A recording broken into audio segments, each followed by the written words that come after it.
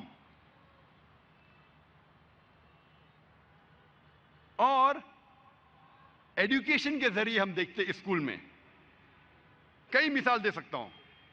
School میں سکھایا جاتا ہے تہذیب کے بارے میں کہ آپ اپنے والدین کی دیکھ بھال کے لیے ایک بوڑھے کا گھر قائم کرو. آپ اپنے والدین کی عزت کرو اور کیا کرو؟ ان کے لیے اولڈ ایج ہوم قائم کرو. یہ سکھایا جاتا ہے تعلیم میں، ویسٹرن تعلیم میں، اولڈ ایج ہوم، تاکہ والدین جب بوڑھے ہو جائے ان کو اپنے راستے سے ہٹا دو. اولڈ ایج ہوم میں ڈالو تو آپ فری ہے، آپ آزاد ہے.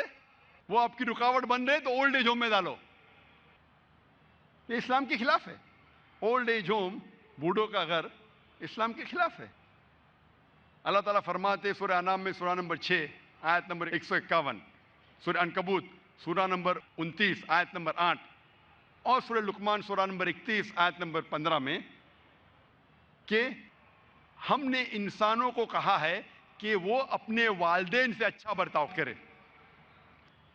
اور اللہ تعالیٰ فرماتے سورہ اسراء میں سورہ نمبر 17 آیت نمبر 23 اور 24 میں کہ آپ اپنے رب کی عبادت کرو اور اس کے بعد اپنے والدین سے اچھا برتاؤ کرو، اور دونوں میں سے ایک یا دونوں ضعیف ہو جائے تو ان کو اف تک مت کہو، لیکن ان کے ساتھ اچھا برتاؤ کرو اور ان کے ساتھ حسن سلوک کرو اور اللہ سے دعا کرو کہ ان کو برکت دے، کیونکہ انہوں نے بچپن میں میری پرورش کی. اسلام میں جب والدین ضعیف ہو جاتے ایک یا دونوں، اللہ تعالیٰ فرماتے اف تک مت کہو. اور یہاں مغربی تعلیم میں ہمیں سکھایا جاتا ہے اولڈ ایج ہوم بناؤ. یہ اسلام کے خلاف ہے.